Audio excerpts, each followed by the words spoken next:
Chairman of our Vigilance Awareness Week Committee, Murthy sir, Manisha madam, and other senior officers, as well as all. I welcome you all for this small skit or nukkad, what we call it. Just to ಆರಂಭ ಆಗ್ತಾ ಇದೆ. ವಿಸಂವಿ ಕಲಾವಿದರು vigilance awareness weak ಪ್ರಯುಕ್ತ ನಿಮ್ಮ ಮುಂದೆ ಪ್ರಸ್ತುತಪಡಿಸ್ತಾ ಇರುವಂತಹ ನಾಟಕ ನಮ್ಮ ನಿಮ್ಮೊಳಗೊಬ್ಬ. ನಮ್ಮ ನಿಮ್ಮೊಳಗೊಬ್ಬ, ನಮ್ಮ ನಿಮ್ಮೊಳಗೊಬ್ಬ.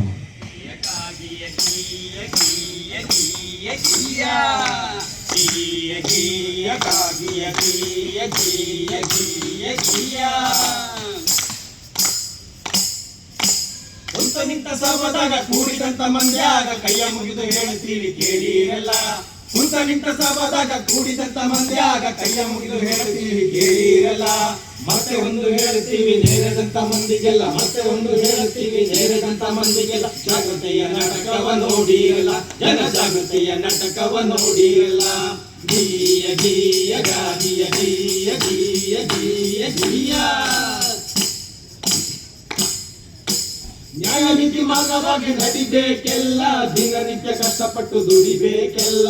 ನ್ಯಾಯ ನೀತಿ ಮಾರ್ಗವಾಗಿ ನಡಿಬೇಕೆಲ್ಲ, ದಿನನಿತ್ಯ ಕಷ್ಟಪಟ್ಟು ದುಡಿಬೇಕೆಲ್ಲ. ದುಡ್ಕೊಂಡು ತಿನ್ನೋದ್ರಾಗೆ ಮಜಾ ಐತಲ್ವ, ದುಡ್ಕೊಂಡು ತಿನ್ನೋದ್ರಾಗೆ ಮಜಾ ಐತಲ್ವ. ಹೊಡ್ಕೊಂಡು ತಿನ್ನಕೋದ್ರೆ ಸೆಂಟ್ರಲ್ ಜೈಲಲ್ವಾ, ಹೊಡ್ಕೊಂಡು ತಿನ್ನಕೋದ್ರೆ ಸೆಂಟ್ರಲ್ ಜೈಲಲ್ವಾ. ಗೀಯ ಗೀಯ ಗಾಗಿಯ ಗೀಯ ಗೀಯ ಗೀಯ ಗೀಯ.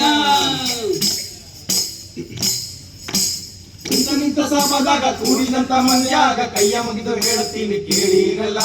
ಕುಂತ ನಿಂತ ಸಭಾದಾಗ ಕೂಡಿದಂತ ಮಂದ್ಯಾಗ ಕೈಯ ಮುಗಿದು ಹೇಳುತ್ತೀವಿ ಕೇಳಿರಲ್ಲ. ಮತ್ತೆ ಒಂದು ಹೇಳುತ್ತೀವಿ ನೇರದಂತ ಮಂದಿಗೆಲ್ಲ, ಮತ್ತೆ ಒಂದು ಹೇಳುತ್ತೀವಿ ನೇರದಂತ ಮಂದಿಗೆಲ್ಲ. ಜಾಗೃತಿಯ ನಾಟಕವ ನೋಡಿರಲ್ಲ, ಜನ ಜಾಗೃತಿಯ ನಾಟಕವ ನೋಡಿರಲ್ಲ. ಗೀಯ ಗೀಯ ಗಾಗಿಯ ಗೀಯ ಗೀಯ ಗೀಯ ಗೀಯ. ಗೀಯ ಗೀಯ ಗಾಗಿಯ ಗೀಯ ಗೀಯ ಗೀಯ ಗೀಯ. ಗೀಯ ಗೀಯ ಗಾಗಿಯ ಗೀಯ ಗೀಯ. ಅಬ್ಬಬ್ಬಬ್ಬ, ಇದೇನಪ್ಪ ಇಷ್ಟೊಂದು ಜನ ಸೇರ್ಬಿಟ್ಟಿದ್ದಾರೆ. ನಾವು ಇಲ್ಲಿ ಕಿರು ನಾಟಕ ಮಾಡ್ತಿದೀವಲ್ಲ, ಅದಕ್ಕೆ ಕಿರು ನಾಟಕನ. ಅದ್ಯಾವುದು? ಈ ಜಾಗೃತಿ ಅರಿವಿನ ಸಪ್ತಾಹದ ಅಂಗವಾಗಿ ಜನರಲ್ಲಿ ಭ್ರಷ್ಟಾಚಾರ ನಿರ್ಮೂಲನೆ, ಪಾರದರ್ಶಕತೆ ಹಾಗೂ ಸಾಮಾಜಿಕ ಜವಾಬ್ದಾರಿ ಬಗ್ಗೆ ಅರಿವು ಮೂಡಿಸೋದಕ್ಕಾಗಿ ನಾವು ಅಂದ್ರೆ ARDC ಕಲಾವಿದರು ವಿಸಂವಿ ಕನ್ನಡ ಸಂಘದ ಸಹಯೋಗದೊಂದಿಗೆ ನಮ್ಮ ನಿಮ್ಮೊಳಗೊಬ್ಬ ಎಂಬ ಕಿರು ನಾಟಕ ಗುಚ್ಛವನ್ನ ನಿಮ್ಮ ಮಡಿಲಿಗೆ ಹಾಕ್ತಾ ಇದ್ದೀವಿ. ಪ್ರೀತಿಯಿಂದ ಹರಸಿ ಹಾರೈಸಿ ಹಾಗೂ ತಮಗೆಲ್ಲರಿಗೂ ಪ್ರೀತಿಯ ಸ್ವಾಗತ. ಪ್ರತಿ ವರ್ಷ ಅಕ್ಟೋಬರ್ ತಿಂಗಳು ಬಂತು ಅಂದ್ರೆ ನಮ್ಗಂತೂ ಖುಷಿಯೋ ಖುಷಿ. ಯಾಕಪ್ಪ?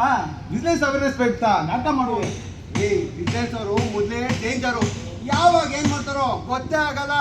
ಪೊಲೀಸ್ ಅವ್ರಿಗಿಂತ ಸ್ಟ್ರಿಕ್ಟು ಅಂತ ಹೋಗಿ ಹೋಗಿ ನೀವು ಅವ್ರಿಗೆ ನಾಟಕ ಮಾಡ್ತಾ ಇದ್ದೀರಲ್ಲ, ನಿಮ್ಗೇನ್ ಬೇರೆ ಕೆಲಸ ಇಲ್ವಾ? ನೋಡಿ, ಈ ಕಾರ್ಖಾನೆಯಲ್ಲಿ ಕಾರ್ಮಿಕರಾದ ನಾವು ಹೇಗೆ ಜವಾಬ್ದಾರಿಯಿಂದ ಕೆಲಸ ಮಾಡ್ತೀವೋ ಹಾಗೆ ಬಿಸ್ನೆಸ್ ಡಿಪಾರ್ಟ್ಮೆಂಟ್ ಅವರು ಕೂಡ ಅವ್ರ ಕೆಲಸನ ಅವ್ರು ಮಾಡ್ತಾರೆ. ಹಂಗಾದ್ರೆ ಬಿಸ್ನೆಸ್ ಡಿಪಾರ್ಟ್ಮೆಂಟ್ ಕೆಲಸ ಏನಪ್ಪ? ಬಿಸ್ನೆಸ್ ಡಿಪಾರ್ಟ್ಮೆಂಟ್ ಅವರ ಕೆಲಸ ಏನಪ್ಪ ಅಂದ್ರೆ ನಮ್ಮ ನಡುವೆ ನಡೆಯುವಂತಹ ಭ್ರಷ್ಟಾಚಾರ, ದುರ್ನಡತೆ, ದುಷ್ಕೃತಿಗಳನ್ನು ತಡೆಯುವುದರೊಂದಿಗೆ ಎಚ್ಚರಿಕೆಯಿಂದ ಸರಿದಾರಿಯಲ್ಲಿ ನಡೆಯುವಂತೆ ನೋಡಿಕೊಳ್ಳುವಂತಹ ಡಿಪಾರ್ಟ್ಮೆಂಟ್ ಅಂದ್ರೆ ಅದು business department, business department, business department. ಈ ಬಿಸ್ನೆಸ್ ಡಿಪಾರ್ಟ್ಮೆಂಟ್ ನ ಎರಡು ಭಾಗಗಳನ್ನಾಗಿ ವಿಂಗಡಿಸಿದ್ದಾರೆ. ಒಂದು ಪ್ರಿವೆಂಟಿವ್ ವಿಜಿಲೆನ್ಸ್, ಇನ್ನೊಂದು ಪೊಸಿಟಿವ್ ವಿಜಿಲೆನ್ಸ್. ಪ್ರಿವೆಂಟಿವ್ ವಿಜಿಲೆನ್ಸ್ ಅಂದ್ರೆ ನಮ್ಮ ನಡುವೆ ನಡೆಯುವಂತಹ ಭ್ರಷ್ಟಾಚಾರವನ್ನ ತನಿಖೆ ಮಾಡಿದ ನಂತರ ಶಿಕ್ಷೆ ನೀಡುವುದಕ್ಕಿಂತ ಅವುಗಳು ನಡೆಯದಂತೆ ನಡೆಯಲು ತೆಗೆದುಕೊಳ್ಳುವ ಮುಂಜಾಗ್ರತಾ ಕ್ರಮಕ್ಕೆ ಪ್ರಿವೆಂಟಿವ್ ವಿಜಿಲೆನ್ಸ್ ಎಂದು ಕರೆಯಲಾಗುತ್ತೆ. ಉದಾಹರಣೆಗೆ ಸಿಸ್ಟಮ್ಸ್ ಮತ್ತು ಕಾರ್ಯವಿಧಾನಗಳಲ್ಲಿನ ದೋಷಗಳನ್ನ ಸರಿಪಡಿಸೋದು. ಈ ಭ್ರಷ್ಟಾಚಾರಕ್ಕೆ ಅವಕಾಶ ನೀಡಬಹುದಾದ ಅಂಶಗಳನ್ನ ಗುರುತಿಸಿ ತೆಗೆದಾಕೋದು. ಉದಾಹರಣೆಗೆ digitalisation, online system, etcetera etcetera. Positive vigilance ಅಂದ್ರೆ ನಮ್ಮ ನಡುವೆ ನಡೆಯುವಂತಹ ಭ್ರಷ್ಟಾಚಾರವನ್ನ ತನಿಖೆ ಮಾಡಿದ ನಂತರ ತಪ್ಪಿತಸ್ಥ ವ್ಯಕ್ತಿಗಳ ವಿರುದ್ಧ ಕಠಿಣ ಕ್ರಮ ಕೈಗೊಳ್ಳುವುದನ್ನ ಪೊಸಿಟಿವ್ ವಿಜಿಲೆನ್ಸ್ ಎಂದು ಕರೆಯಲಾಗುತ್ತೆ. ಇವಿಷ್ಟು ಬಿಸ್ನೆಸ್ ಡಿಪಾರ್ಟ್ಮೆಂಟ್ ಬಗ್ಗೆ ಮಾಹಿತಿ. ನೋಡಿ, ನೀವೇನಾದ್ರೂ ತಪ್ಪು ಮಾಡಿದ್ರೆ ಎದುರ್ಕೊಳ್ಬೇಕು. ನೀವೇನಾದ್ರು ತಪ್ಪು ಮಾಡಿದ್ದೀರಾ? ಇಲ್ಲಪ್ಪ, ನಾನಂತೂ ತಪ್ಪು ಮಾಡಿಲ್ಲ. ಹಾಗಾದ್ರೆ ಎದುರ್ಕೊಳ್ಳೋ ಅವಶ್ಯಕತೆ ಇಲ್ಲ, ಹೋಗಿ ಬನ್ನಿ. ನಾನು ಹೋಗಿ ಕೂತ್ಕೊಳ್ಳೋಕೆ ಮುಂಚೆ ನಂದೊಂದು ಕ್ವಶನ್.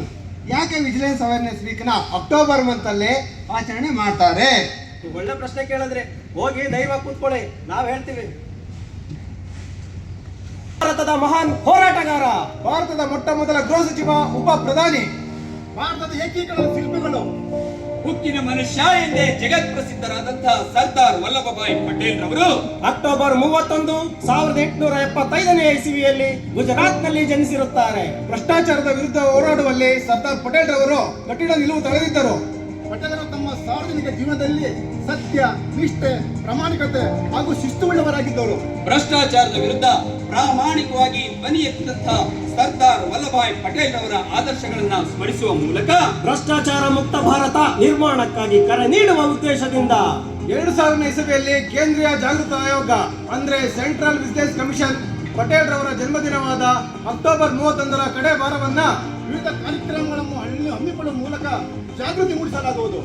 ಹಾಗೆ ಕಿರುನಾಟಕ ಪ್ರದರ್ಶನವನ್ನು ಕೂಡ ಏರ್ಪಡಿಸಿರುತ್ತಾರೆ.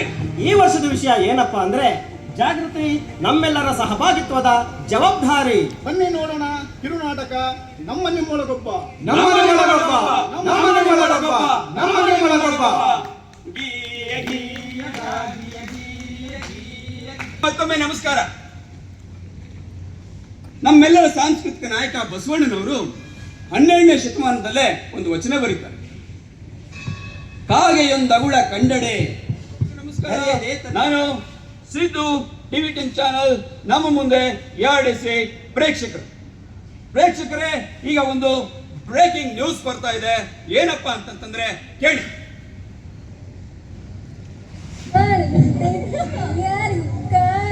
ಆಹಾ, ವಾ ವಾ ವಾ ವಾ, ಆಹಾ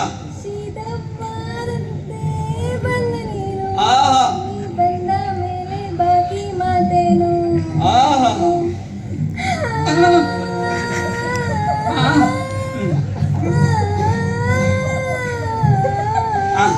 ಆಹಾ ಎಷ್ಟು ಸುಮಧುರವಾಗಿ ಹಾಡ್ತಾ ಇದಾರೆ ನೋಡಿ. ಇವತ್ತು ಈ ಹಾಡು ಸಣ್ಣ ಮಕ್ಕಳಿಂದ ದೊಡ್ಡವ್ರ ತನಕ ವೈರಲ್ ಆಗಿದೆ. ಈ ಹಾಡನ್ನ ಪ್ರತಿಯೊಬ್ರು ಕೇಳ್ತಾ ಇದ್ದಾರೆ, ಅಷ್ಟು ವೈರಲ್ ಆಗಿದೆ. ಈ ಹುಡುಗಿಯ ಹೆಸರು ನಿತ್ಯಶ್ರೀ ಅಂತ ಹೇಳಿ. ಈ ಒಂದು ಹಾಡು ಎಷ್ಟು ವೈರಲ್ ಆಗ್ತಾ ಇದೆ ಅಂತಂದ್ರೆ ತುಂಬಾ ಮರ ಬಿದ್ದೋಗ್ಬಿಟ್ಟಿದೆ ಸರ್. ಮರ ಬಿದ್ದೋಗಿದ್ಯಾ? ಹೌದು ಎಲ್ಲಿ ಸರ್. ಬಿದ್ದೋಗಿದೆ ಹೇಳ್ರಿ? ದೊಡ್ಡ ಮರ ಸರ್, ಅಲ್ಲಿ ನೋಡಿ ಸರ್, ಬಿದ್ದೋಗಿದೆ. ಅಯ್ಯೋ ಹೌದಲ್ವಾ, ನಮ್ಮಂತೂ ಒಳ್ಳೆ ಬ್ರೇಕಿಂಗ್ ನ್ಯೂಸ್ ಆಗುತ್ತೆ. ಇರಿ ನೋಡೋಣ. ಅಯ್ಯೋ ಹೌದಲ್ಲಪ್ಪ, ದೊಡ್ಡ ಮರನೇ ಬಿದ್ದಿದೆ, ರೋಡ್ ಬ್ಲಾಕ್ ಆಗ್ಬಿಟ್ಟಿದೆ. ಒಳ್ಳೆ ಬ್ರೇಕಿಂಗ್ ನ್ಯೂಸ್ ಮಾಡ್ಕೊಂಡ್ಬಿಡ. ಇದೀಗ ಬರ್ತಾ ಇದೆ ಮತ್ತೊಂದು ಬ್ರೇಕಿಂಗ್ ನ್ಯೂಸ್. ಬೆಂಗಳೂರಿನಲ್ಲಿ ಒಂದು ಬೃಹದಾಕಾರವಾದ ಮರ ರಸ್ತೆಯಲ್ಲಿ ಬಿದ್ದಿದೆ. ಇದು ಬಿದ್ದಿರೋದ್ರಿಂದ ಕಿಲೋಮೀಟರ್ ಗಟ್ಟಲೆ ಟ್ರಾಫಿಕ್ ಜಾಮ್ ಆಗಿದೆ. ಇದರಿಂದ ಸಾರ್ವಜನಿಕರಿಗೆ ಬಹಳ ತೊಂದರೆ ಆಗ್ತಾ ಇದೆ. ಹಾಗಾಗಿ ಈ ಮರದ ಬಗ್ಗೆ ನಾನ್ ಹೇಳಿದ್ದು ಮರ ಬಿದ್ದಿದೆ ಅಂತ ಅಷ್ಟೇ. ನೀವು ನೋಡಿದ್ರೆ ಬಾಯಿ ಬಂದಾಗೆಲ್ಲ ಮಾತಾಡ್ತಿದ್ರಲ್ಲ ಸರ್. ಸರ್, ನಾವು ಮೀಡಿಯಾದವರು ಮುಂದೆ ಏನಾಗುತ್ತೆ ಅಂತ ತಂದ್ಬಿಟ್ಟು ಈಗಲೇ ಭವಿಷ್ಯ ಹೇಳೋರು.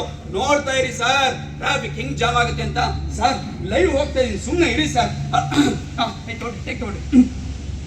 ಇದೀಗ ನೋಡ್ತಾ ಇದ್ದೀರಾ, ಇನ್ನೊಂದು ಬೃಹದಾಕಾರವಾದ ಮರ ಬಿದ್ದಿದೆ. ಇದು ಯಾರಿಗೂ ಇದು ಕಾಣಿಸ್ತಾ ಇಲ್ಲ ಅಂತ ಅನ್ಸುತ್ತೆ. ಯಾಕೆ ಅಂತಂದ್ರೆ ಇದು ಕಿರುನಾಟಕ ಆಗಿರೋದ್ರಿಂದ ದಯವಿಟ್ಟು ನೀವೆಲ್ಲರೂ ಇಮ್ಯಾಜಿನೇಷನ್ ಮಾಡ್ಕೋಬೇಕಾಗಿ ವಿನಂತಿ. ಈ ಒಂದು ಮರ ಬಿದ್ದಿದೆಯಲ್ಲ, ಇಲ್ಲಿ ತುಂಬಾ ತುಂಬಾ ಟ್ರಾಫಿಕ್ ಜಾಮ್ ಆಗ್ತಿದೆ. ಇಲ್ಲಿ ಸಾರ್ವಜನಿಕರಿದ್ದಾರೆ, ಇವ್ರನ್ನ ಕೇಳೋಣ ಬನ್ನಿ. ಸರ್ ಇಲ್ಲಿ ಏನಾಗಿದೆ ಸರ್? ಅಯ್ಯೋ ಸರ್, ಮರ ಬಿದ್ದಿದೆ ಅಂತ ಕರ್ಕ ಬಂದಿದ್ದೆ ನಾನು, ಮತ್ ನನಗೆ ಹೇಳ್ತಾವ್ರು. ಸರ್ ಲೈವ್ ಹೋಗ್ತಾ ಇದೆ ಸರ್, ಕಟ್ ಮಾಡಿ ಸರ್. ಲೈವ್ ಹೋಗ್ತಾ ಇದೆ ಸರ್. ಸರ್ ಸ್ವಲ್ಪ ನೀವು ಚೆನ್ನಾಗಿ ಮಾತಾಡಿದ್ರೆ ನಮ್ಗೆ ಒಳ್ಳೆ ಟಿಆರ್ಪಿ ಬರುತ್ತೆ. ಸರ್ ಕಾಫಿಗೆ ಒಂದು 500 ರೂಪಾಯಿ ಇದ್ರೆ ಕೊಡಿ ಸರ್. ಕಾಫಿಗೆ 500 ರೂಪಾಯಿ? ದುನಿಯಾ ಚೇಂಜ್ ಆಗ್ಬಿಟ್ಟಿದ್ಯಪ್ಪ. ಸರ್ ನಾನು ಆಮೇಲೆ ಕೊಡ್ತೀನಿ, ಈಗ ನಾನು ಹೇಳಿದಷ್ಟು ಮಾಡಿ ಸಾಕು. ನಾನು ಅಳಿಯಿಂದಾಗ ಅಳಬೇಕು, ಬಾಯ್ ಬಡ್ಕಳಿಂದಾಗ ಬಾಯ್ ಬಡ್ಕೋಬೇಕು, ಡೈಲಾಗ್ ಅಂದಾಗ ಡೈಲಾಗ್ ಏನ್ ಬೇಕಾದ್ರೆ ಕೇಳಿ ಸರ್. ಇದೀಗ ಬರ್ತಾ ಇದೆ ನಮ್ಮ ಸಾರ್ವಜನಿಕರ ಪ್ರತಿಕ್ರಿಯೆಯನ್ನ ಕೇಳೋಣಂತೆ. ಏನ್ ಹೇಳ್ತಾರೆ ಬನ್ನಿ ಸರ್. ಇಲ್ಲಿ ಮರ ಬಿದ್ರಿಂದ ನಿಮ್ಗೆ ಏನ್ ಅನಿಸ್ತಾ ಇದೆ? ತುಂಬಾ ಖುಷಿ ಆಗ್ತಾ ಇದೆ ಸರ್. ಸರ್ ಕವರ್ ಮಾಡ್ಕೊಳ್ಳಿ ಸರ್, ಅಳಿಸಿ ಕವರ್ ಮಾಡ್ಕೊಡಿ. ಸ್ವಲ್ಪ ಬಾಯ್ ಬಡ್ಕೊಳ್ಳಿ ಸರ್, ಬಾಯ್ ಬಡ್ಕೊಳ್ಳಿ. ಅಯ್ಯೋ ಮರ ಬಿದ್ದೋಯ್ತೆ, ಎಷ್ಟು ದೊಡ್ಡ ಮರ ಸಾರ್, ಬಿದ್ದೋಯ್ತಲ್ಲ ಸಾರ್. ಸಮಾಧಾನ ಮಾಡ್ಕೊಳ್ಳಿ. ನೋಡಿದ್ರಲ್ಲ ಪಾಪ ನಮ್ಮ ಸಾರ್ವಜನಿಕರು ಎಷ್ಟು ಗೋಳು ಪಡ್ತಾ ಇದ್ದಾರೆ ಅಂತ ಹೇಳಿ.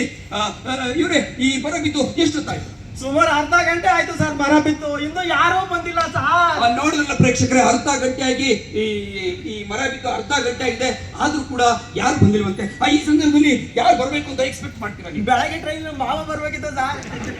ಮತ್ತಿನ್ನೇನು ಸರ್, ಇಷ್ಟೊತ್ತಿಗೆ ಮುನ್ಸಿಪಾಲ್ಟಿ ಅವ್ರು ಬಂದಿದ್ದು ಇರ್ಬೇಕಾಗಿತ್ತು ಸರ್. ವೀಕ್ಷಕರೇ, ಮುನ್ಸಿಪಾಲ್ಟಿ ಅವ್ರು ಬರ್ಬೇಕಾಯ್ತು, ಇಷ್ಟೊತ್ತಾದ್ರೂ ಬಂದಿಲ್ಲ. ಇಲ್ಲಿ ಯಾರು ಇನ್ನೊಬ್ರು ಸಾರ್ವಜನಿಕರು ಬಂದಿದ್ದಾರೆ, ಇವ್ರನ್ನ ಕೇಳೋಣ ಬನ್ನಿ ಸರ್. ಅವ್ರು ಎಲ್ರಿ ಬರ್ತಾರೆ ಮುನ್ಸಿಪಾಲ್ಟಿ ಅವರು? ನಮಸ್ಕಾರ. ನಾನು ವಿರೋಧ ಪಕ್ಷದ ನಾಯಕ, ಈ ಕ್ಷೇತ್ರದ ಮಾಜಿ MLA. ನಮ್ಮ ಜೊತೆಗೆ ಈ ಕ್ಷೇತ್ರದ ಮಾಜಿ MLA ಅವರಿದ್ದಾರೆ. ಅವರ ಪ್ರತಿಕ್ರಿಯೆ ಏನು ಅಂತ ಕೇಳುತ್ತೆ, ಬನ್ನಿ ಹೇಳಿ ಸರ್, ಹೇಳಿ. ನೋಡ್ರಿ, ನಾವು ನಮ್ಮ ಪಕ್ಷದವರು ಈ ಮರನ ಕಷ್ಟಪಟ್ಟು ನೀರಾಗಿ ಬೆಳೆಸಿದ್ವಿ. ಆದ್ರೆ ಹಾಲಿ MLA ಕಡೆಯವರು ರಾತ್ರಿ ಬೀಸೋಗಿದ್ದಾರೆ. ಇವ್ರಿಗೆ ಜನ ನೆಮ್ಮದಿಯಾಗಿರೋ ಸ್ವಲ್ಪನೂ ಇಷ್ಟ ಇಲ್ಲ.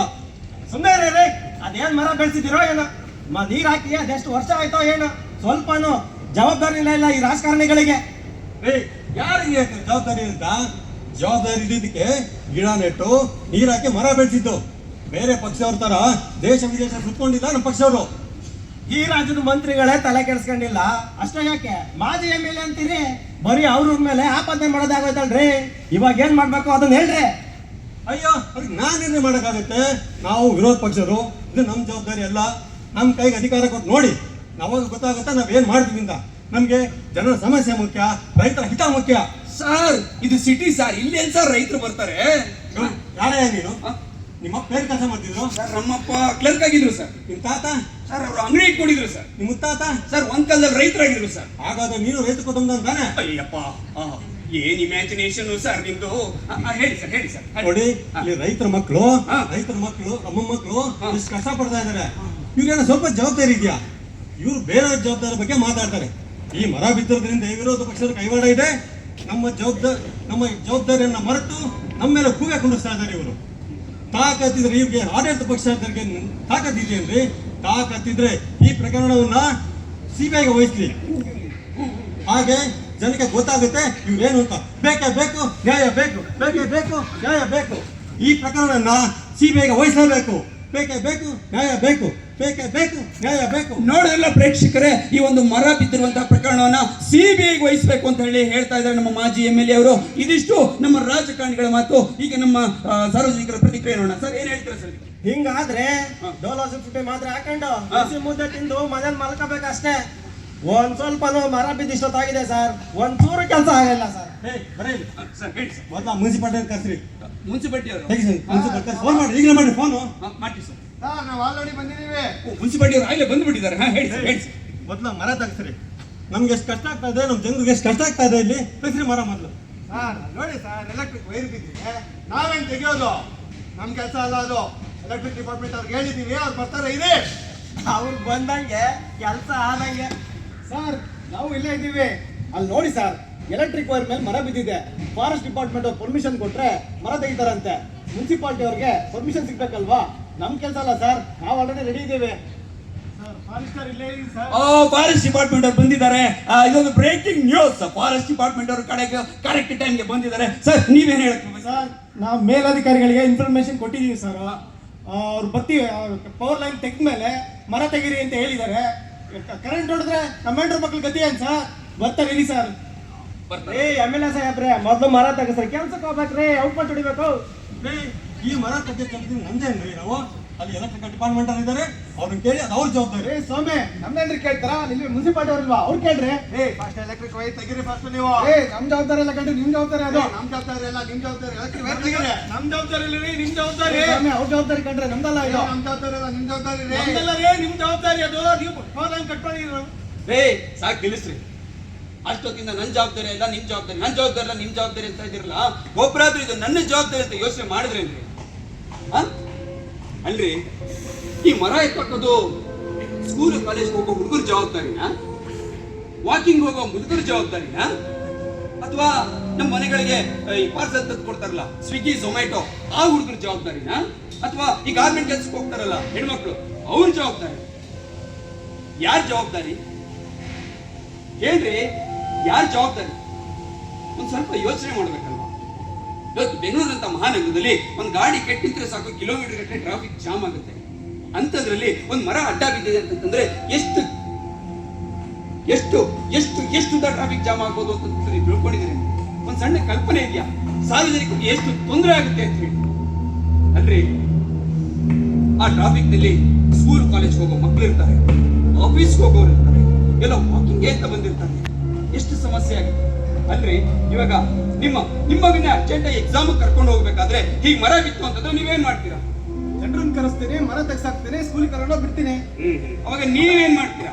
ಹೆಂಗೋ ಹಂಗೆ ಕ್ಲಿಯರ್ ಮಾಡಿ ಹೋಗ್ತೀವಿ. ಮುನ್ಸಿಪಾಲಿಟಿ ಡಿಪಾರ್ಟ್ಮೆಂಟ್ ಅವ್ರು ಬರ್ಲಿ, KEB ಅವ್ರು ಬರಲಿ, ಈ ಫಾರೆಸ್ಟ್ ಡಿಪಾರ್ಟ್ಮೆಂಟ್ ಬರಲಿ ಅಂತ ಹೇಳಿ ಕಾಯ್ತಾ ಕೂತ್ಕೋತೀರಾ? ಇಲ್ಲ ಗಟ್ಟಿಯಾಗಿ ಹೇಳಿ.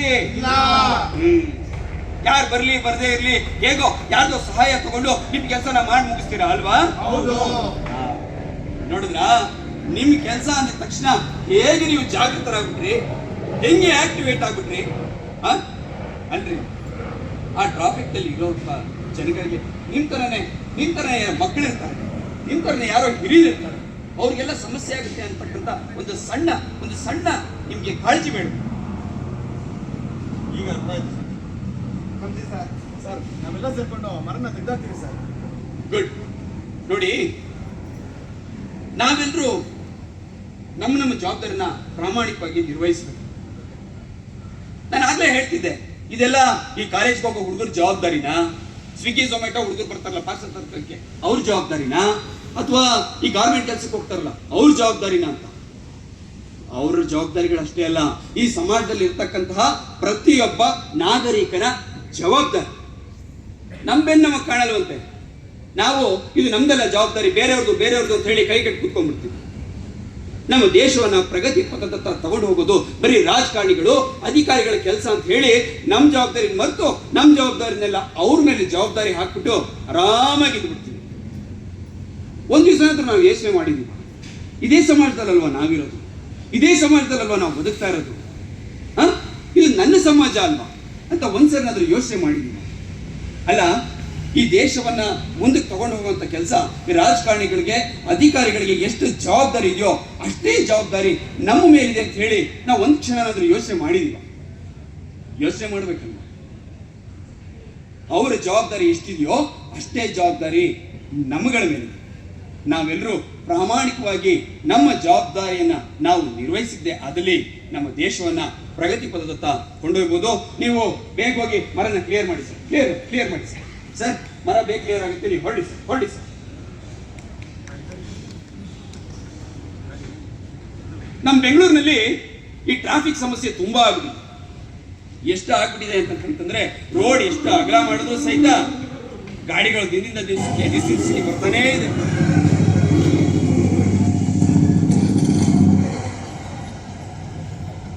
ವಾಹನ ಸವಾರರಿಗೆ ಎಚ್ಚರಿಕೆ. ಸಂಚಾರಿ ನಿಯಮ ಉಲ್ಲಂಘಿಸಿದರೆ ಇಂದಿನಿಂದ ದುಪ್ಪಟ್ಟು ದಂಡ. ಅಬ್ಬಬ್ಬಬ್ಬ, ಏನಪ್ಪಾ ಇದು? ಏನು ಪೇಪರ್ ಓದ್ತಾ ಇದೆಯಾ? ಹೊಸ ಸಮಾಚಾರ ಅಥವಾ ಬ್ರೇಕಿಂಗ್ ನ್ಯೂಸ್ ಏನಾದ್ರು ಇದೆಯಾ? ಬ್ರೇಕಿಂಗ್ ನ್ಯೂಸ್ ಏನು, ಶಾಕಿಂಗ್ ನ್ಯೂಸ್ ಇದೆ. ಈ ಟ್ರಾಫಿಕ್ ಪೊಲೀಸ್ದವ್ರಿಗೆ ಒಳ್ಳೆ ವೆಜ್ ರೀಸನ್ ಆದಂಗಾಯ್ತು, ಒಳ್ಳೆ ಕಮಾಯಿ. ಸರ್ಕಾರದವರು ದಂಡ ಜಾಸ್ತಿ ಮಾಡಿದ್ದಾರೆ, ಟ್ರಾಫಿಕ್ ಪೊಲೀಸರಿಗೆ ಜಾಸ್ತಿ ಆಗುತ್ತಾ? ಹೆಂಗೆ? ಅಲ್ಲೇ ಇರೋದು ಮಜಾ. ಈಗ ಹೆಲ್ಮೆಟ್ ಹಾಕಿಲ್ಲ ಅಂದ್ರೆ ಎಷ್ಟು ಫೈನ್ ಇದೆ? 100 ರೂಪಾಯಿ. ರಸೀದಿ ಆಗ್ತದೆ, ಪೊಲೀಸರು ಬಂದ್ರೆ ಎಷ್ಟು ತಗೊಳ್ತಾರೆ? 50 ರೂಪಾಯಿ. ಇವಾಗ ಫೈನ್ ಎಷ್ಟೆಷ್ಟ ಇದೆ ಗೊತ್ತಾ? ಗೊತ್ತಿಲ್ಲ. 500 ರೂಪಾಯಿ. 500 ರೂಪಾಯ? ಈಗ ಅರ್ಥ ಆಯ್ತಾ? 50 ರೂಪಾಯಿ ಕೊಡೋ ಜಾಗಕ್ಕೆ 250 ರೂಪಾಯಿ ಜೋಬಿಗೆ ಬೀಳುತ್ತೆ. ಸಾಕಲ್ವ ಗುರು? 500% ಹೈಕು. ಹೌದೌದು. ಇನ್ನು ಏನೇನು ನೋಡ್ಬೇಕು? ಬಾ ಹೋಗೋಣ ಬಾ. ಗಾಡಿನಾ ಹೆಲ್ಮೆಟ್ ಅದೆಯಾ ಸರ್? ಹೆಲ್ಮೆಟ್ ಹಾಕಿ ಬೇಜಾರು ಸರ್, ಎಷ್ಟೆಲ್ಲ ಹಾಳಾಗ್ಬಿಡುತ್ತೆ. ಗರ್ಲ್ಫ್ರೆಂಡ್ ನೋಡಕ್ ಹೋಗ್ತಾ ಇದ್ದೀನಿ. ನಮ್ಮ ಅವ್ನು ನೋಡಕ್ ಹೋಗ್ತಾ ಇದ್ದೀನಿ ಸರ್. ಎಷ್ಟೆಲ್ಲ ಹಾಳಾಗುತ್ತೆ ಸರ್. ಹುಡುಗಿ ಮುಂದೆ ಚೆನ್ನಾಗಿ ಕಾಣಲ್ಲ ಅಂತಾನ? ಅವೆಲ್ಲ ನಡೆಯಲ್ಲಪ್ಪ, ಫೈನ್ ಕಟ್ಟ ಫೈನು. ಸರ್ ಸಾರಿ ಸರ್, ನಾನು ಬರ್ತೀನಿ ಸರ್. ಇದೇನ 100 ರೂಪಾಯಿ ಕೊಡ್ತಾ ಇದೆಯಾ? ಇವತ್ತು ಪೇಪರ್ ನೋಡಿದ್ಯಾ ನೀನು? ಇಲ್ಲ ಸರ್. ಇವತ್ತಿಂದ ಫೈನ್ ಜಾಸ್ತಿ ಆಗಿದೆ. ರಸೀದಿ ಹಾಕಿದ್ರೆ 500, ಇಲ್ಲ ಅಂದ್ರೆ 250. ಹೌದಾ ಸರ್? ಸರ್ ಅರ್ಜೆಂಟ್ ಎಲ್ಲ ಹೋಗ್ತಾ ಇದೀವಿ, ಕಾಳಿ ಸರ್ 500 ನಂದು, ನನ್ನ ಫ್ರೆಂಡು. ಬರ್ತೀವಿ ಸರ್. ಸರಿ ನಡಿ. ಹೆಲ್ಮೆಟ್ ಹಾಕೊಂಡು ಅವ್ರು ಹೆಲ್ಮೆಟ್ ಹಾಕೊಂಡು ಬೆಳಿಗ್ಗೆ ಏನು ಪೇಪರ್ ನೋಡಿದೀವಿ, ಆಗಲೇ ಪೊಲೀಸರು ಆಕ್ಟಿವೇಟ್ ಆಗ್ತಾವ್ರಲ್ಲಪ್ಪ. ಹುಡುಗರು ಓಡಾಡ್ತಾವ್ರಪ್ಪ.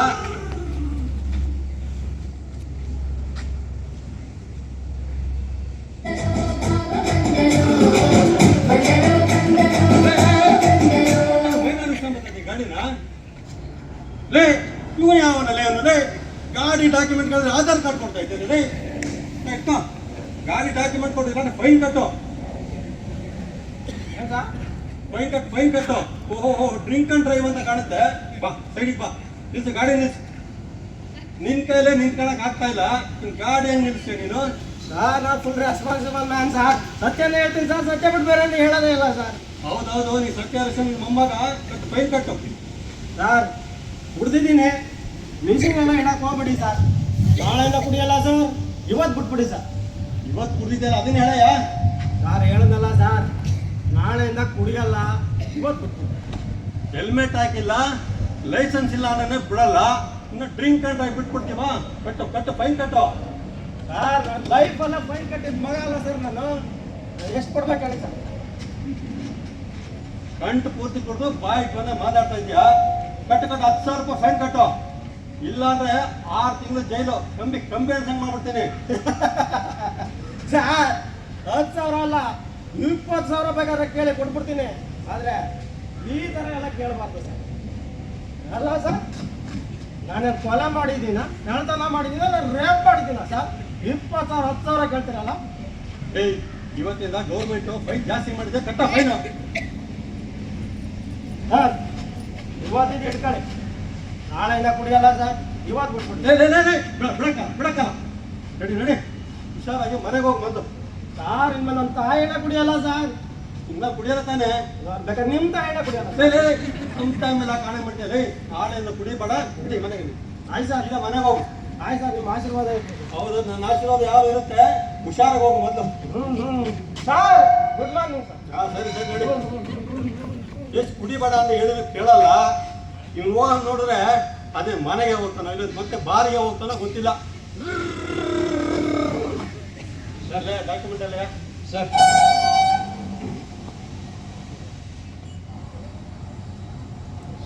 ನೋಡಿ ಎಮಿಷನ್ ಟೆಸ್ಟ್ ಕೊಡ ಯಾರು ಸರ್, ನೋಡಿ ಇದು ಎಕ್ಸ್ಪೈರ್ ಆಗೋಗಿದೆ ಎಮಿಷನ್ ಟೆಸ್ಟು. ಅಯ್ಯೋ ಸರ್, ಮರ್ತ್ಬಿಟ್ಟೆ ಸರ್. ಏನು ಮರ್ತ್ಬಿಟ್ಟ? ಕಟ್ಟು 1,000 ರೂಪಾಯಿ ಫೈನ್ ಕಟ್ಟು. ಸರ್ 1,000 ರೂಪಾಯಿ ಕಟ್ಬೇಕಾ?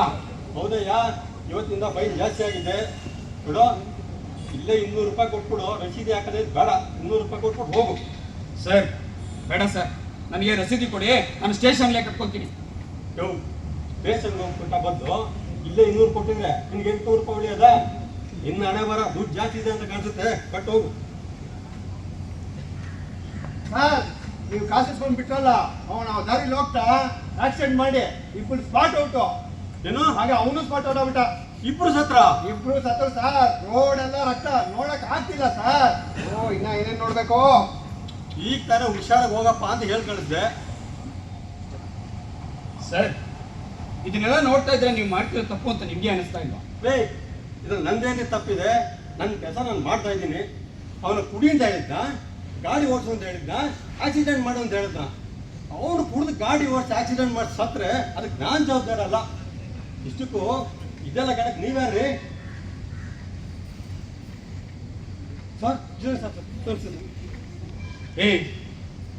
ಅಲ್ರಿ, ನಾಗರಿಕರಿಗೆ ಕೀರ್ತಿ ಬುದ್ಧಿವಾದ ಹೇಳ್ಬೇಕಾದ್ ನೀವೇ ಹೀಗೆ ಮಾಡಿದ್ರೆ ಹೇಗ್ರಿ? ನಿಮ್ಮ ಕರ್ತವ್ಯ ಮಾಡೋ ನೆಪದಲ್ಲಿ ನಿಮ್ಮ ಪ್ರಾಮಾಣಿಕ ಜವಾಬ್ದಾರಿನ ನೀವು ಮರಿತಾ ಇದ್ದೀರಿ ಅಲ್ರಿ. ಒಬ್ಬ ವ್ಯಕ್ತಿ ಸಂಚಾರಿ ನಿಯಮ ಉಲ್ಲಂಘಿಸಿದ್ರೆ ನ್ಯಾಯಯುತವಾಗಿ ಅವನಿಗೆ ದಂಡ ಹಾಕಿ ಕಟ್ಟಿಸಿ, ಆಗ ಅವನಿಗೆ ಭಯ ಇರುತ್ತೆ. ಅದು ಬಿಟ್ಟು ನಿಮ್ ದುರಾಸೆಗೋಸ್ಕರ ಈ ಸಾಮಾನ್ಯ ಜನರನ್ನ ಬಲಿಪುಷಿ ಮಾಡ್ತಾ ಇದ್ದೀರಾ? ಅಲ್ಲ, ಈಗ ತಾನೆ ಅವ್ರು ಯಾರೋ ಆಕ್ಸಿಡೆಂಟ್ ಆಗಿ ಸತ್ರು ಅಂತ ಹೇಳಿದ್ರಲ್ಲ, ಆ ಜವಾಬ್ದಾರಿನ ಯಾರು ಹೊರ್ತಾರೆ? ಅವ್ರ ಹೆಂಡತಿ ಮಕ್ಕಳ ಜವಾಬ್ದಾರಿನ ಯಾರೇ ಹೊರ್ತಾರೆ? ಇಂಡೈರೆಕ್ಟ್ ಆಗಿ ನೀವೇ ಕಾರಣ ಆಗಿಲ್ಲ ಸರ್. ಮತ್ತಿನ್ನೇನ್ರಿ, ಈಗ ಕುಟುಂಬದ ಜವಾಬ್ದಾರಿನ ಯಾರೇ ಹೊರ್ತಾರೆ? ಯಾರು ಹೊರ್ತಾರೆ? ಈ ಕ್ಷಣದಲ್ಲೇ ನಿಮ್ಮನ್ನ ಸಸ್ಪೆಂಡ್ ಮಾಡ್ತಾ ಇದ್ದೀವಿ. ಸರ್ ದಯವಿಟ್ಟು ಕ್ಷಮಿಸಿ ಸರ್, ನನ್ನ ಸಸ್ಪೆಂಡ್ ಮಾಡಿದ್ರೆ ನಮ್ಮ ಕುಟುಂಬ ಬೀದಿ ಪಾಲಾಗುತ್ತೆ ಸರ್. ಏನೋ ತಿಳಿದೆ ದುರಾಸೆಗೆ ತಪ್ಪಾಗಿ ಲಂಚ ತಗೊಂಡ್ಬಿಟ್ಟೆ ಸರ್. ಇನ್ಮೇಲೆ ತಪ್ಪು ಮಾಡಲ್ಲ ಸರ್. ನೋಡಿ, ತಪ್ಪಿನ ಅರಿವಾಯ್ತು ಸರ್. ತಪ್ಪು ಯಾರು ಮಾಡಿದ್ರು ತಪ್ಪೇ. ನೋಡಿ, ನಾವು ಚಿಕ್ಕ ವಯಸ್ಸಿಂದ ನಮ್ಮ ಸಂವಿಧಾನದಲ್ಲಿ ಇರ್ತಕ್ಕಂಥ ಕೆಲವು ಅಂಶಗಳನ್ನ ನಾವು ತಿಳ್ಕೊಂಡಿರ್ತೀವಿ. ಹಕ್ಕು ಜವಾಬ್ದಾರಿ ಏನು ಅಂತಕ್ಕಂಥದ್ದನ್ನ ನಾವು ತಿಳ್ಕೊಂಡಿರ್ತೀವಿ. ಆದ್ರೆ ನಾವು ನಮ್ಮ ಹಕ್ಕುಗಳನ್ನು ಮಾತ್ರ ನೆನಪಿಟ್ಕೊಂತೀವಿ, ಜವಾಬ್ದಾರಿನ ಮರಿತಾ ಇಲ್ಲ. ನೋಡಿ, ಲಂಚ ಕೊಡೋರು ಎಲ್ಲಿ ತನಕ ಇರ್ತಾರೋ ಅಲ್ಲಿ ತನಕ ಈ ತರ ಲಂಚ ತಗೊಳ್ಳೋರು ಇದ್ದೇ ಇರ್ತಾರೆ. ತಪ್ಪುಗಳನ್ನು ಸರಿ ಮಾಡೋದು ನಮ್ಮ ಜವಾಬ್ದಾರಿ. ಹಾಗೆ ತಪ್ಪುಗಳನ್ನು ನಡೆದ ರೀತಿ ನಡ್ಕೊಳ್ಳೋದು ಕೂಡ ನಮ್ಮ ಕರ್ತವ್ಯ. ಕಾನೂನಿನ ಪರಿಪಾಲನೆ ನಮ್ಮೆಲ್ಲರ ಆದ್ಯ ಕರ್ತವ್ಯ ಆಗ್ಬೇಕು. ನೋಡಿ, ತಪ್ಪು ಮಾಡೋದು ಸಹಜ, ಆದ್ರೆ ಮಾಡಿ ತಪ್ಪನ್ನೇ ಪದೇ ಪದೇ ಮಾಡೋದು, ಮಾಡಿ ತಪ್ಪನ್ನ ಸಮರ್ಥನೆ ಮಾಡ್ಕೊಳ್ಳೋದು ಇದೆಯಲ್ಲ, ಅದು ಒಬ್ಬ ಜವಾಬ್ದಾರಿಯುತ ನಾಗರಿಕನ ಮೂರ್ಖತನದ ಪರಮಾವಧಿ. ನಾವು ನಿಮ್ಮ ಮೇಲೆ ಜಾಸ್ತಿ ಜವಾಬ್ದಾರಿಯನ್ನು ಹೊರಿಸ್ತಾ ಇಲ್ಲ. ಒಂದು ಸಣ್ಣ ಶಿಸ್ತು, ಒಂದು ಸಣ್ಣ ಪ್ರಾಮಾಣಿಕತೆ, ಒಂದು ಸಣ್ಣ ಪಾರದರ್ಶಕತೆ. ನೀವು ಮನೆಯಿಂದ ಹೊರಡೋದಕ್ಕೆ ಮುಂಚೆ ಹೆಲ್ಮೆಟ್ ಇದೆಯಾ, DL ಇದೆಯಾ, RC ಬುಕ್ ಇದೆಯಾ, ಮತ್ತೆ MC ಟೆಸ್ಟ್ ಇದೆಯಾ ಅಂತ ಒಂದು 5 ನಿಮಿಷ ಸಮಯ ಕೊಟ್ಟು ನೋಡ್ಕೊಂಡು ಹೊರಟ್ರೆ ಸಾಕು. ಇದರಿಂದ ನಮ್ಗೆ ಇವರಿಗೆ ಲಂಚ ಕೊಡೋದು ತಪ್ಪುತ್ತೆ, ನೀವು ಸಮಾಜದಲ್ಲಿ ಜವಾಬ್ದಾರಿಯುತವಾಗಿರ್ತೀರಿ. ಹೀಗೆ ಸರ್ಕಾರಿ ಅಧಿಕಾರಿಗಳಿಗೆ ಲಂಚ ಕೊಡೋದು ಈ ಸಮಾಜಕ್ಕೆ ಮಾಡಿದಂಥ ಮಹಾ ಮೋಸ ಆಗಿದೆ. ನಮ್ಮ ಸರ್ದಾರ್ ವಲ್ಲಭಾಯ್ ಪಟೇಲ್ರವರಲ್ಲಿ ಈ ಗುಣಗಳೇ ಇದ್ದೀವಿ. ಹಾಗಾಗಿ ಅವರ ಆದರ್ಶಗಳನ್ನ ಪಾಲಿಸೋದಕ್ಕೋಸ್ಕರನೇ ನಾವೆಲ್ಲರೂ ಇವತ್ತು ಈ ಕರ್ನಾಟಕವನ್ನು ಮಾಡ್ತಾ ಇದ್ದೀವಿ.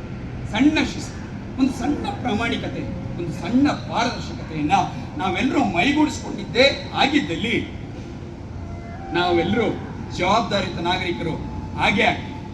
ವಿಜಿಲೆನ್ಸ್ ಡಿಪಾರ್ಟ್ಮೆಂಟ್ನವರು ಅವ್ರ ಕೆಲಸ ಅವ್ರು ಮಾಡೇ ಮಾಡ್ತಾರೆ. ಅವ್ರು ಹೇಳೋದು ಇಷ್ಟೇನೆ, ನೀವು ತುಂಬ ಶಿಸ್ತಿನಿಂದ ಇರಿ, ಪ್ರಾಮಾಣಿಕವಾಗಿರಿ, ಜವಾಬ್ದಾರಿಯುತವಾಗಿರಿ ಅಂತ ಹೇಳಿ. ಅಷ್ಟನ್ನು ನಾವು ಪಾಲಿಸ್ಬಿಟ್ರೆ ಅವರು ಕೆಲಸ ಕಡಿಮೆ ಆಗುತ್ತೆ, ಅವ್ರ ಜೊತೆಗೆ ನಾವು ಕೈ ಜೋಡಿಸ್ಬೇಕಾಗುತ್ತೆ. ಹಾಗಾಗಿ ನಾವೆಲ್ಲರೂ ಕೂಡ ನಮ್ಮ ಜವಾಬ್ದಾರಿಯನ್ನ ಪ್ರಾಮಾಣಿಕವಾಗಿ ನಿಭಾಯಿಸೋಣ. ಜಾಗೃತಿ ನಮ್ಮೆಲ್ಲರ ಸಹಭಾಗಿತ್ವದ ಜವಾಬ್ದಾರಿ. ಜಾಗೃತಿ ನಮ್ಮೆಲ್ಲರ ಸಹಭಾಗಿತ್ವದ ಜವಾಬ್ದಾರಿ. ಜಾಗೃತಿ ನಮ್ಮೆಲ್ಲರ ಸಹಭಾಗಿತ್ವದ ಜವಾಬ್ದಾರಿ. ಇಷ್ಟು ತನಕ ಬಹಳ ಪ್ರೀತಿ ಇಟ್ಟು ನಾಟಕವನ್ನು ನೋಡಿದ್ದೀರಾ. ಮೊದಲನೇದಾಗಿ ತಮ್ಮೆಲ್ಲರಿಗೂ ನಮ್ಮ ತಂಡದ ಪರವಾಗಿ ತುಂಬ ಹೃದಯದ ಧನ್ಯವಾದಗಳು. ಇನ್ನೊಂದು 5 ನಿಮಿಷ ಇರಬೇಕಾಗಿ ವಿನಂತಿ. ಒಂದು ಸಣ್ಣ ವಿಚಾರ ನಿಮ್ಮೊಂದಿಗೆ ಹಂಚ್ಕೊಳ್ಳೋದಕ್ಕೆ ಇಷ್ಟಪಡ್ತೀನಿ. ಈಗ 3 ತಿಂಗಳ ಹಿಂದೆ ನಮ್ಮ IPL ನಡೀತಾ ಇತ್ತು. IPLನಲ್ಲಿ ನಮ್ಮ RCB 18 ವರ್ಷಗಳ ನಂತರ ವಿಜಯೋತ್ಸವ ಆಚರಣೆ ಮಾಡ್ತು. ನಮ್ಮ ಬೆಂಗಳೂರು ಅಷ್ಟೇ ಅಲ್ಲ, ಕರ್ನಾಟಕ ಅಷ್ಟೇ ಅಲ್ಲ, ಇಡೀ ವಿಶ್ವದಲ್ಲೇ RCB ಫ್ಯಾನ್ಸ್ಗಳೆಲ್ಲ ತುಂಬ ಸಂಭ್ರಮಾಚರಣೆ ಮಾಡಿದ್ರು. ಆ ಸಂಭ್ರಮಾಚರಣೆನ ನಮ್ಮ ಚಿನ್ನಸ್ವಾಮಿ ಸ್ಟೇಡಿಯಂನಲ್ಲಿ ಇಟ್ಕೊಂಡಿದ್ರು. ಅವತ್ತಿನ ದಿವಸ ಎಲ್ಲರೂ RCB RCB RCB ಅಂತ ಸ್ಟೇಡಿಯಂಗೆ ಹೋದ್ರು. ಹೇಳೋದಕ್ಕೆ ಬೇಜಾರಾಗುತ್ತೆ, ಸುಮಾರು 11 ಜನ ಯುವಕ ಯುವತಿಯರು ಅಲ್ಲಿ ಕಾರ್ ತೊಳ್ತಕ್ಕೆ ಬಲಿಯಾದರು. ಈ ವಿಷಯನ ಯಾಕಪ್ಪ ಈಗ ನಿಮ್ಮೊಂದಿಗೆ ಹಂಚ್ಕೋತಾ ಇದ್ದೀನಿ ಅಂತಂತಂದ್ರೆ, ನಮ್ಮದೇ ಚೇಲ್ನವರು ಒಬ್ರು ARDC ಇಂಜಿನ್ ಡಿವಿಷನ್ ಅವರು ಸುರೇಶ್ SS ಅಂತ ಹೇಳಿ, ಅವರು 3 ಗಂಟೆಗೆ ಕೆಲಸ ಮುಗಿಸಿ ಮನೆಗೆ ಹೋಗ್ತಾರೆ. ಮನೆಗೆ ಹೋಗುವಾಗ ದಾರಿನಲ್ಲಿ ಚಿನ್ನಸ್ವಾಮಿ ಸ್ಟೇಡಿಯಂ ಮೇಲೆ ಹೋಗಬೇಕಾಗಿರುತ್ತೆ. ಚಿನ್ನಸ್ವಾಮಿ ಸ್ಟೇಡಿಯಂ ಹತ್ರ ಕಾಲು ತೊಳ್ತಾ ಆಗಿರೋದನ್ನ ನೋಡ್ತಾರೆ. ಅಲ್ಲಿ ಒಂದಷ್ಟು ಜನ ಹಾಸ್ಪಿಟಲ್ಗೆ ಅಡ್ಮಿಟ್ ಆಗುವಂಥ ಪರಿಸ್ಥಿತಿ ಉಂಟಾಗಿರುತ್ತೆ. ಅಂಥವ್ರನ್ನ ತಮ್ಮ ಹೆಗಲ ಮೇಲೆ ಹೊತ್ಕೊಂಡು, ನಮ್ಮ HAL ಎಂಪ್ಲಾಯಿ ಹೇಳ್ಕೊಳ್ಳೋದಕ್ಕೆ ತುಂಬ ಹೆಮ್ಮೆ ಆಗುತ್ತೆ, ತಮ್ಮ ಹೆಗಲ ಮೇಲೆ ಹೊತ್ಕೊಂಡು ಹಾಸ್ಪಿಟ್ಲಿಗೆ ಹೋಗಿ ಸೇರಿಸಿದ್ರು. ದಯವಿಟ್ಟು ಎಲ್ಲರೂ ಜೋರ ಚಪ್ಪಾಳೆ ಬರಬೇಕು. ಇದನ್ನ ನಾವು ಯಾರು ಹೇಳ್ಕೊಟ್ಟಿದ್ದಂತಲ್ಲ, ಅವರಲ್ಲೇ ಬಂದಂತಹ ಜವಾಬ್ದಾರಿ, ನನ್ನ ಜವಾಬ್ದಾರಿ, ಒಂದು ಮಾನವೀಯತೆ ಜವಾಬ್ದಾರಿಯಿಂದ ಅವರು ಹೆಗಲ ಮೇಲೆ ಹೊತ್ಕೊಂಡು ಹಾಸ್ಪಿಟ್ಲಿಗೆ ಸೇರಿಸಿದ್ರು. ನಮಗೆ ಈ ವಿಚಾರ ಯಾವಾಗ ಗೊತ್ತಾಯಿತು ಅಂತಂದರೆ ಟಿವಿನಲ್ಲಿ ನೋಡಿದಾಗಲೇ ಗೊತ್ತಾಗಿತ್ತು ನಮಗೆ. ನಮ್ಮ HAL ಎಂಪ್ಲಾಯ್ ಅಲ್ವಾ, ನೋಡಿ ಹೇಗೆ ಹೊತ್ಕೊಂಡು ಹೋಗ್ತಾ ಇದ್ದಾರೆ ಅಂತ ಹೇಳಿ ಹೆಮ್ಮೆ ಆಗಲ್ವಾ? ದಯವಿಟ್ಟು ಮತ್ತೊಮ್ಮೆ ಜೋರಾಗಿ ಚಪ್ಪಾಳೆ ಬರಲಿ. ಈ ರೀತಿಯ ಜವಾಬ್ದಾರಿಯನ್ನು ನಾವೆಲ್ಲರೂ ಮೈಗೂಡಿಸ್ಕೊಳ್ಬೇಕು. ಇದನ್ನು ಗಮನಿಸಿ ನಮ್ಮ ಮ್ಯಾನೇಜ್ಮೆಂಟ್ನವರು ಅವ್ರಿಗೆ ಒಂದು ಪ್ರಮಾಣ ಪತ್ರವನ್ನು ಕೊಟ್ಟಿದ್ದಾರೆ. ಅವ್ರ ಕೆಲಸವನ್ನು ಅಪ್ರಿಷಿಯೇಟ್ ಮಾಡಿ, ಇಂಥ ಕೆಲಸಗಳು ನಮ್ಮೆಲ್ಲರಿಂದ ಆಗಬೇಕು. ನಮ್ಮ ವಿಜಿಲೆನ್ಸ್ ಅವ್ರಿಗೆ ನಮ್ಮ ಕೈಲಾದಷ್ಟು ನಮ್ಮ ಜವಾಬ್ದಾರಿಯನ್ನು ನಿರ್ವಹಿಸೋದ್ರ ಮೂಲಕ ನಾವು ಅವ್ರಿಗೆ ಸಪೋರ್ಟಿವ್ ಆಗಿ ಇರೋಣ ಅಂತ ಹೇಳ್ತಾ ನಮ್ಮ ತಂಡದ ಪಾತ್ರವನ್ನು ಪರಿಚಯ ಮಾಡಿಕೊಡ್ತೀನಿ. ಶ್ರೀಯುತ ಗುರುದತ್, ಶ್ರೀಯುತ ವೆಂಕಟೇಶ್, ದಯವಿಟ್ಟು ಚಪ್ಪಾಳೆ ಬರಲಿ. ಸುರೇಶ್, ಶಶಿಧರ ಆರಾಧ್ಯ ಸರ್, ಭೀಮಾ ನಾಯ್ಕ್ ಸರ್, ಆನಂದ್, ಹಾಗೆ ನಮಗೆ ಮ್ಯೂಸಿಕ್ನಲ್ಲಿ ಸಹಾಯ ಮಾಡಿದಂಥವರು ಅಶ್ವಥ್ ರೆಡ್ಡಿ ಕಲ್ಕಾಪುರ್. ಹಾಗೆ ನಾವು ಇಷ್ಟೆಲ್ಲ ಮಾಡೋದಕ್ಕೆ ನಮಗೆ ಜೊತೆಗಿದ್ದು, ರಿಹರ್ಸಲ್ಸ್ನೆಲ್ಲ ಜೊತೆಗಿದ್ದು ಸಹಕಾರ ನೀಡಿದಂಥವರು ನಮ್ಮ VSMV ಕನ್ನಡ ಸಂಘದ ಎಲ್ಲ ಪದಾಧಿಕಾರಿಗಳು. ನಮ್ಮ ಗೌಡಯ್ಯವರು ದಯವಿಟ್ಟು ಬರಬೇಕಾಗಿ ವಿನಂತಿ. ಹಾಗೆ ನಾವು ಇವತ್ತು ನಿಮ್ಮ ಮುಂದೆ ಬಂದು ನಿಂತ್ಕೊಂಡು ಈ ನಾಟಕವನ್ನು ಮಾಡಬೇಕು ಅಂತಂದಾಗ ನಮ್ಮ ವಿಜಿಲೆನ್ಸ್ ಡಿಪಾರ್ಟ್ಮೆಂಟ್ ಅವರು ನೀವೇನು ಮಾಡ್ತೀರೋ ಮಾಡಿ, ನಾವು ನಿಮಗೆ ತುಂಬ ಹೃದಯದ ಸಹಕಾರ ನೀಡ್ತೀವಿ ಅಂತ ಹೇಳಿ ನಾವು ಇವತ್ತು ಈ ಪ್ರದರ್ಶನ ನೀಡೋದಕ್ಕೆ ತುಂಬ ಹೃದಯದ ಸಹಕಾರ ನೀಡಿದ್ದಾರೆ. Prateek sir, thank you so much for the opportunity sir. To whole vigilance department, Ashwini madam ಅವರಾಗಿರ್ಬೋದು, ಮೋನಿಕಾ ಮೇಡಮ್ ಅವರಾಗಿರ್ಬೋದು, ಎಲ್ರಿಗೂ ಕೂಡ ತುಂಬ ಹೃದಯದ ಧನ್ಯವಾದಗಳು. ಹಾಗೆ ಇವತ್ತಿನ ನಮ್ಮ ಈ ಕಾರ್ಯಕ್ರಮಕ್ಕೆ ಬಂದಿರತಕ್ಕಂಥ ಎಲ್ಲ CD ಸರ್ ಆಗಿರ್ಬೋದು, COP ಮೇಡಮ್ ಆಗಿರ್ಬೋದು, ಎಲ್ರಿಗೂ ಕೂಡ ನಮ್ಮ ನಾಟಕವನ್ನು ವೀಕ್ಷಣೆ ಮಾಡಿದ್ದಕ್ಕೆ ತುಂಬ ಹೃದಯದ ಧನ್ಯವಾದಗಳು ಸರ್. ಧನ್ಯವಾದಗಳು ಸರ್, ಧನ್ಯವಾದಗಳು. In fact, we are thankful for this powerful, great and really wonderful performance. At this juncture, I would request Murthy sir to propose a vote of thanks, and I would also request CD madam to say a few words on this occasion. Sir, ಮುಖ್ಯವಾಗಿ ಈ ಕಿರುನಾಟಕದ ನಿರ್ದೇಶನವನ್ನು ಹೊಣೆ ಹೊತ್ತು ತುಂಬ ಚೆನ್ನಾಗಿ ಅಚ್ಚುಕಟ್ಟಾಗಿ ಮೂಡಿ ಬರೋಕ್ಕೆ ಕಾರಣ ಸಿದ್ದು ಸರ್ ಅವರು. ಅವ್ರಿಗೊಂದು ಜೋರಾದ ಚಪ್ಪಾಳೆ.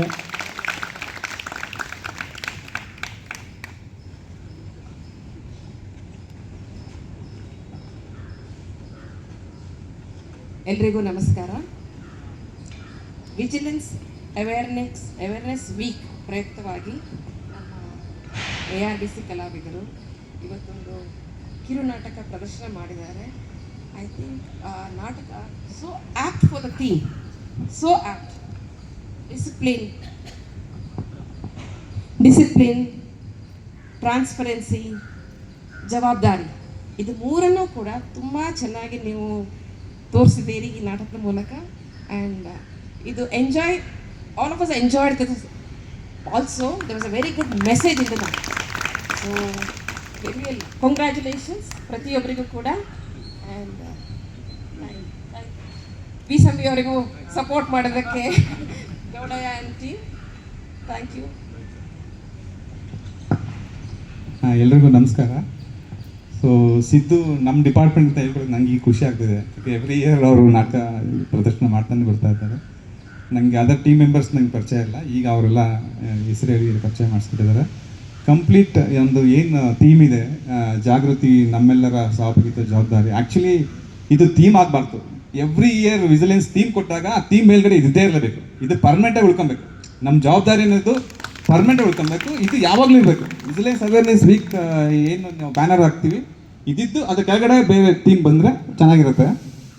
ಸೊ ಪ್ರತಿಯೊಬ್ಬರು ಅವರ ಪಾತ್ರ ತುಂಬ ಚೆನ್ನಾಗಿ ಇದು ಮಾಡಿದ್ದಾರೆ. ಮತ್ತು ಪ್ರೆಸೆಂಟ್ ಸಿಚುವೇಶನ್ ಏನು ನಡೀತಾ ಇದೆ ಅದನ್ನು ತಗೊಂಡು ತುಂಬ ಚೆನ್ನಾಗಿ ಸ್ಕ್ರೀನ್ ಪ್ಲೇ ಮಾಡಿ ಜನಕ್ಕೆ ಅರಿವು ಮೂಡಿಸಿದ್ದಾರೆ. ನಾವು ಏನು ಪ್ರೆಸೆಂಟೇಷನ್ ಮುಖಾಂತರ ಕಾನ್ಫರೆನ್ಸ್ ರೂಮ್ ಕೂತ್ಕೊಂಡು ಸ್ಲೈಡ್ ಪ್ರೆಸೆಂಟೇಷನ್ ನೋಡ್ತಾ ಇದ್ದಾರೆ. ಬಟ್ ಇದು ನಾಟಕದ ಮುಖಾಂತರ, ಹಾಸ್ಯದ ಮುಖಾಂತರ ಜಾಗೃತಿ ಮೂಡಿಸೋದು ತುಂಬ ಕಷ್ಟ. ತುಂಬ ಪ್ರಯತ್ನ ಮಾಡಿ ಚೆನ್ನಾಗಿ ತಂದಿದ್ದಾರೆ, ತುಂಬ ಚೆನ್ನಾಗಿ 100% ಕೊಟ್ಟಿದ್ದಾರೆ. ಮತ್ತು ಆ ಥೀಮ್ಗೆ ತುಂಬ ಆ್ಯಪ್ಟ್, ಮೇಡಮ್ ಹೇಳ್ದಂಗೆ ತುಂಬಾ ಮ್ಯಾಚ್ ಆಗ್ತಾ ಇದೆ. 100% ಅವರು ಚೆನ್ನಾಗಿ ಕೆಲಸ ಮಾಡಿದ್ದಾರೆ, ವರ್ಕೌಟ್ ಮಾಡಿದ್ದಾರೆ. 2 ಥೀಮು, ಒಂದು ಮರ ಇದಾಗಿರೋದು. ಅದರಲ್ಲಿ ಪ್ರತಿಯೊಬ್ಬರು ಹೆಂಗೆ ತಪ್ಪಿಸ್ಕೊಳ್ತಾರೆ, ಅದೇ ಮನೆ ಕೆಲಸ ಬಂದಾಗ ತುಂಬ ಜವಾಬ್ದಾರಿ ತೊಗೊಂಡು ಎಲ್ಲ ಮಾಡ್ತಾರೆ. ಅದೇ ಥರ ಈ ಥರ ಪಬ್ಲಿಕ್ ವರ್ಕ್ನು ಹಾಗೆ ಜವಾಬ್ದಾರಿ ತೊಗೊಂಡು ಮಾಡಿದ್ರೆ ನಮ್ಮ ದೇಶ ಖಂಡಿತ ಉದ್ಧಾರ ಆಗುತ್ತೆ. ಸೆಕೆಂಡ್ ಒನ್ ಟ್ರಾಫಿಕ್, ಅದನ್ನು ಅಷ್ಟೇ ನಾವು ಪ್ರತಿ ದಿವಸ ನೋಡ್ತಾನೆ ಇರ್ತೀವಿ ಈ ಸಿಚುವೇಶನ್ ಅಂತೂ. ಆಮೇಲೆ ಆಕ್ಸಿಡೆಂಟ್ ಆಗೋದು, ಅದು ಯಾಕೆಂದರೆ ಅವನು ಟ್ರಾಫಿಕ್ ಇನ್ಸ್ಪೆಕ್ಟ್ರು ಜವಾಬ್ದಾರಿ ತೊಗೊಂಡು ಅವ್ನು ಯಾವಾಗಲೇ ಕೀ ತೊಗೊಂಡು ಮನೆಗೆ ವಾಪಸ್ ಆಟೋದಲ್ಲಿ ಕಳಿಸಿದ್ರೆ ಅದು ಆಗ್ತಾ ಇರಲಿಲ್ಲ. ಅದೆಲ್ಲ ತುಂಬಾ ಮನಸ್ಸಿಗೆ ನಾಟುತ್ತೆ. ಅದೆಲ್ಲ ತುಂಬ ಚೆನ್ನಾಗಿ ತೊಗೊಂಡು ಚೆನ್ನಾಗಿ ಇದು ಮಾಡಿದ್ದಾರೆ. ಎಲ್ಲರಿಗೂ ನನಗೆ ಧನ್ಯವಾದ ತಿಳಿಸ್ತೀನಿ. ನಮ್ಮ ಮೇಡಮ್ಗೂ ಸಹ, ಮತ್ತು COP ಸರ್ ಬಂದಿದ್ದಾರೆ, ಮೇಡಮ್ HR ನಮ್ಮ ಕೊಲೀಗ್ಸ್ ಎಲ್ಲ ಇದ್ದಾರೆ. ನಿಮಗೂ ಸಹ ಧನ್ಯವಾದಗಳು. Thank you very much sir. And Kannada ಸಂಘದವರು ಇದೆಲ್ಲ ಅರೇಂಜ್ ಮಾಡಿದ್ದಾರೆ, ಅವ್ರಿಗೂ ನನ್ನ ಧನ್ಯವಾದಗಳು. Thank you very much. ಧನ್ಯವಾದಗಳು. ನಮ್ಮ ಏನು ARDC ಆಡಳಿತ ವರ್ಗಕ್ಕೂ ಮತ್ತು ನಮ್ಮ ಕನ್ನಡ ಸಂಘಕ್ಕೆ ತುಂಬ ಸಹಕಾರ ಕೊಟ್ಟಿದ್ದ ವಿಜಿಲೆನ್ಸ್ ಆಫೀಸರ್ ಎಲ್ಲರಿಗೂ ಧನ್ಯವಾದಗಳು ಹೇಳ್ತಾ ಇವತ್ತಿನ ಕಾರ್ಯಕ್ರಮ ಮುಗಿಸ್ತಾ ಇದ್ದೀವಿ. ಎಲ್ಲರಿಗೂ ಧನ್ಯವಾದಗಳು. Thank you sir.